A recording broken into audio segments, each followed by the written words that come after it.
moro-moro dikit-dikit menyesatkan, dikit-dikit mengharamkan. Bagaimana kemudian menurut laporan BNPT itu rata-rata orang yang masuk di jaringan teroris itu pintu masuknya dari ini aliran Salafi Wahabi gitu. Nggak boleh ada orang kafir lewat kita bunuh tahu-tahu. Oh ini orang kafir nih, mana tembaknya? Seperti teroris-teroris yang ada ngebom sana ngebom sini. Kata Rasul sallallahu alaihi wasallam, man qatala mu'ahadan lam yarah raihatal jannah. Barang siapa yang membunuh orang kafir, bukan orang Islam, orang kafir yang ada perjanjian dengan negeri Islam, ada jaminan dari negeri Islam, maka dia tidak akan mencium bau surga. Kadang-kadang kita bingung, ada orang ngomong teroris ngebom sana masuk surga. Gimana kalau mencium bau surga aja? Kata Nabi tidak sallallahu alaihi wasallam. Bagaimana proses Anda bisa akhirnya keluar dari JI dan sekarang menjadi seorang pengamat teroris? Ya, yang kalau Mbak pernah dengar Salafi, ya. A'udzubillahi minasyaitonirrajim. Bismillahirrahmanirrahim. Teman-teman, ini adalah video kedua bantahan saya mengenai si Riza ini, yang dimana dia ini memberikan statement-statement yang ngawur, yang memberikan faham-faham yang menurut saya itu mudah sekali untuk mematahkannya. Dia menyatakan bahwa gembong-gembong teroris, orang-orang yang teridentifikasi sebagai jaringan teroris, dia bermazhab salaf, ya, orang-orang yang dituduh Wahabi ini. Sedangkan kalau kalian nonton video saya yang sebelumnya, justru orang-orang bertaubat dari faham-faham radikalisme karena mengikuti kajian sunnah, kajian salafi. Kenapa? Di dalam kajian salafi diajarkan bagaimana kita menghormati pemimpin, menghormati pemerintahan. Tidak boleh membangkang kita kepada pemerintah, sekalipun pemimpin kita itu orang kafir. Karena kita hidup di negara yang bukan negara muslim. Beda halnya, beda bab kalau kita hidup di negara muslim. Karena di sini kita hidup di negara yang majemuk, yaitu Indonesia, Bhinneka Tunggal Ika, semuanya berbeda-beda tapi tetap satu jua, dan kita harus menjunjung tinggi perbedaan ini agar tidak menjadi perpecahan. Di sini Ustaz Syafiq Rizal Basalamah dituding-tuding sebagai orang yang intoleran. Bahkan faham-faham yang dianut oleh Ustaz Syafiq disebut sebagai faham radikalisme yang bisa menciptakan teroris. Ya, geli saya ketika nonton ini, tapi tidak apa-apa. Agar kita ketawa bersama, kita coba untuk mendengarkan seperti apa ocehan si Riza ini. Keislamannya ada di Indonesia. Contohnya? Contohnya misal, salah satunya pernah di video itu menyebut tentang non-muslim. Dia bilang tidak boleh berteman dengan non-muslim. Nih, coba kita dengarkan. Kebetulan Ana satu kamar dengan non-muslim. Apa yang sebaiknya Ana lakukan? Apakah tetap di mes dengan berbuat baik atau keluar mes? Terkadang Ana jengkel karena teman Ana menyetel musik di kamar. Ya itulah, kita kalau kumpul sama orang non-muslim, ada banyak hal yang dia lakukan. Mungkin dia nonton ini, nonton itu, sekamar sama kita. Kita awalnya mungkin ya tidak menggubris, tapi zamannya satu kamar, lama-kelamaan setan datang. Ya pindah, cari tempat lain, nggak masalah. Untuk menjaga keimanan kita bayar, nggak apa-apa. Daripada akhirnya iman kita luntur gara-gara mau gratis. Cari tempat lain, dan memang perlu kita memilih jamaah. Dan seorang muslim itu harus tegas.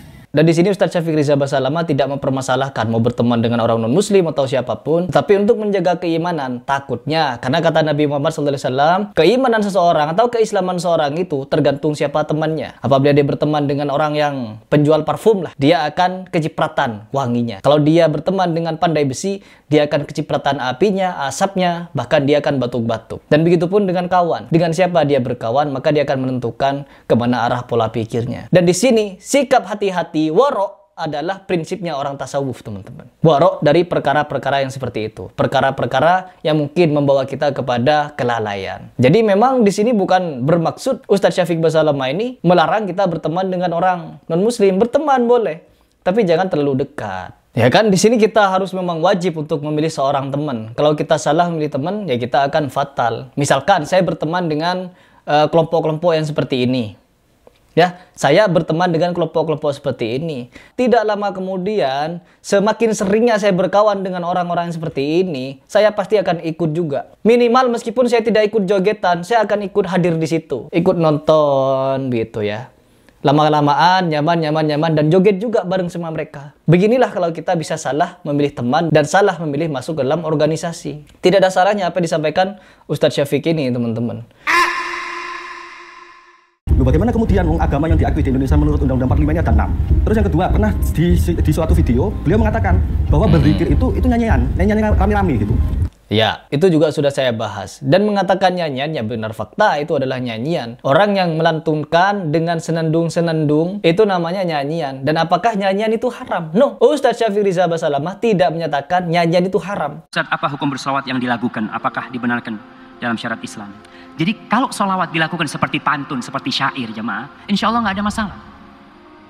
Puji-pujian buat Rasulullah SAW itu ada. Tapi kalau dilakukan, sekarang ini udah ada solawat dangdutan. nanti ada rock lagi solawat, ada model musik jazz bersolawat. Apa? Enggak. Ini ibadah. Tolong kita tahu diri, ibadah ini perlu kekhusyuan, perlu menanamkan cinta di dalam hati kita kepada yang kita bacakan salawat buat Nabi alaihi salatu wassalam. Seperti itu. Tapi kalau kita mau kita sambil nyetir mobil, kita mengatakan sallallahu ala Muhammad, sallallahu alaihi wasallam, sallallahu ala Muhammad, sallallahu alaihi wasallam. Kita salawat seperti itu nggak apa-apa. Tapi jangan pakai yang, apalagi ada yang sambil berjoget, jamaah.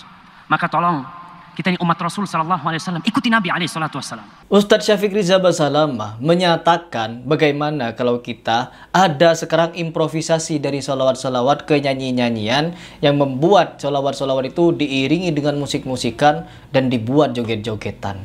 Ini mudorotnya sangat banyak. Mudorotnya sangat banyak. Kalian yang bebal dinasehati untuk menjadi lebih baik malah menganggap itu kalimat pecah belah. Ada satu habaib yang memberikan pernyataan bahwa kalau di tengah-tengah umat ini ada pelaku-pelaku majelis salawat, ya Allah, jangan ada anak ibu maupun majelis alim ibu baca salawat-salawat itu salawat oknum. Tuh, paham? Salawat oknum.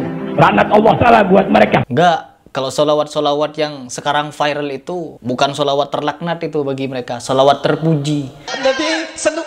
Bahkan oleh oknum yang memusuhi agama. Selesai. Oknum. Dan jangan ada anak ibu jadi ansor apalagi banser. Ingetin nih, sampai mampus tidak ada kata banser. Betul. Dan jangan sampai ada mampus. anak ibu mengikuti ajaran Islam Nusantara. Saya yang bertanggung jawab atas perbuatan laknat mereka. Jangan ada Islam Nusantara dalam sisi kepercayaan kita kepada Allah Ta'ala dan Rasulnya. Jangan ada paham Islam Nusantara dalam ibadah kita dan keseharian. Apapun bentuknya. Itu laknat Allah Ta'ala. Aku yang bicara. Selesai. Rekaman ini sebarluaskan di Jawa-Jawa. Orang melantunkan sholawat dengan syair-syair itu tidak masalah, kata Ustadz Syafiq. Tetapi yang bermasalah ketika mengganggu orang. Ya, itu menjadi masalah ketika mengganggu. Ustadz Syafiq Riza Basalamah, hanya perkara ini jadi masalah besar. Dasar kalian itu memang sudah terlanjur benci. Jadi, mau dakwah itu selembut apapun akan terasa menyakitkan kepada kalian. Kenapa? Benci sudah. Nabi Muhammad sampai dilempar batu ketika berdakwah. Sebagaimana disampaikan oleh Ustadz Syafiq Riza Basalamah. Dan kalian pasti tahu, orang yang memiliki hati yang bersih dan pemikiran yang sehat pasti tahu di sini mana yang fitnah, mana yang jujur. Coba kita lanjut lagi. Nyanyian katanya. Enggak, Ustadz Syafiq tidak menyalahkan nyanyian. Tetapi yang dipermasalahkan adalah jogetannya. Yang dimana jogetan-jogetan malah dipimpin langsung oleh oknum-oknum Gus. Dan bagaimana ada Pak orang ini yang dibiarkan, diizinkan, yang membenarkan nyanyian-nyanyian dengan solawat-solawatan. Bagaimana hasilnya? Seperti ini.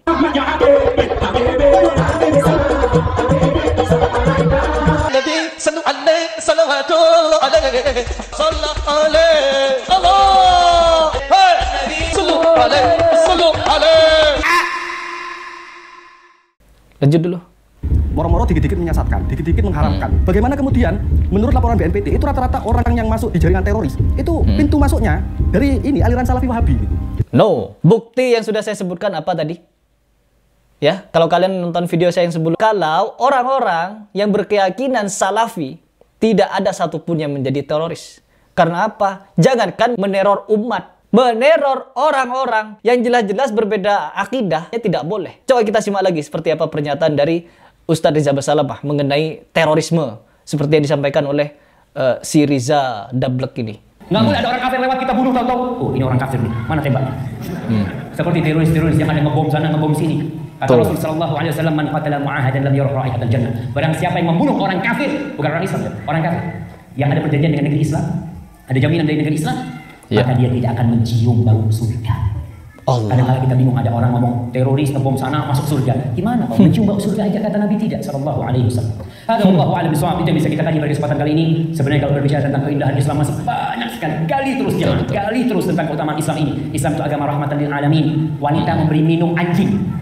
Wanita pezina, pelacur ngasih minum anjing, masuk surga. Untuk bisa bayangin.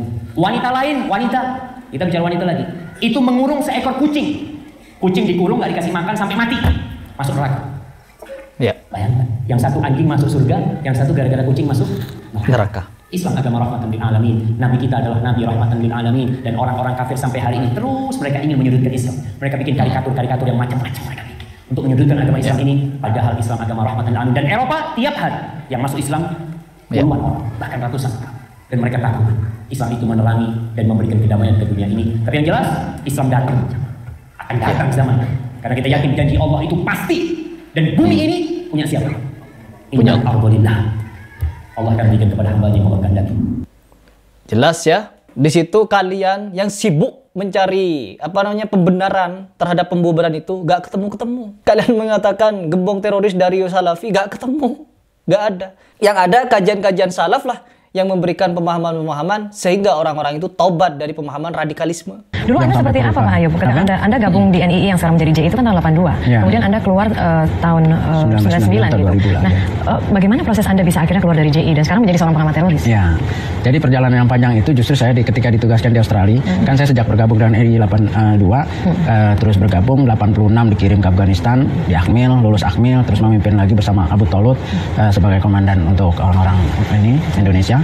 Kemudian ditugaskan lagi sekitar 5 tahun dari Sabah, Moro begitu, dan 5 tahun lagi ke Australia. Nah, ketika di Australia justru saya ketemu dengan para tokoh ulama dari Madinah, ya, dari murid-murid Syekh bin Bas, murid-murid Syekh Muhammad Shalih Utsaimin, yang kalau Mbak pernah dengar Salafi, ya. Nah, itu Salafi, mereka itu gencar untuk mendakwahkan ya bahwa Islam itu rahmatan lil alamin, kembali kepada Rasul, kembali kepada sahabat.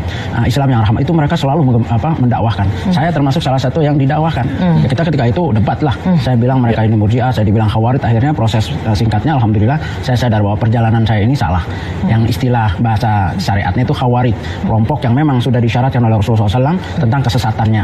Itu mudah mengkafirkan, mudah menghalalkan darah seseorang atau membunuh, dan menganggap orang di luar mereka adalah kafir yang harus diperangi. Walaupun itu keluarga. Nah, ini alhamdulillah atas izin Allah saya sadar. Nah, ketika itu justru saya di Australia sadarnya. Walaupun waktu itu masih harus disembunyikan karena posisi saya kan petinggi JI, masa taubat. Petingginya begitu yang bertobat akhirnya. Iya, jadi pelan-pelan.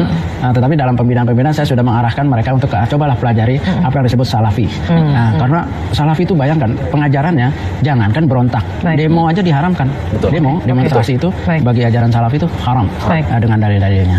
Betul. Sudah jelas ya teman-teman bahwa si Riza ini malah memfitnah orang-orang Salafi dengan fitnahan yang murahan. Dan sekarang kalian malah adem ayem terhadap orang-orang non-muslim yang jelas-jelas menghina Islam. Seperti Saifuddin Ibrahim, seperti Joseph Paul Zhang, seperti Dewi Bulan, siapa itu nama aslinya tuh? Suniti itu, si Suniti. Terus kepada Mr. TM kalian diam, kepada Kiai Saiful Karim kalian diam, kepada Wildo kalian diam, kepada orang-orang yang jelas-jelas itu memperolok-olok Islam kalian diam. Dan kepada orang seperti Ustadz Syafiq Riza Basalamah kalian gini kemana-mana fitnahnya.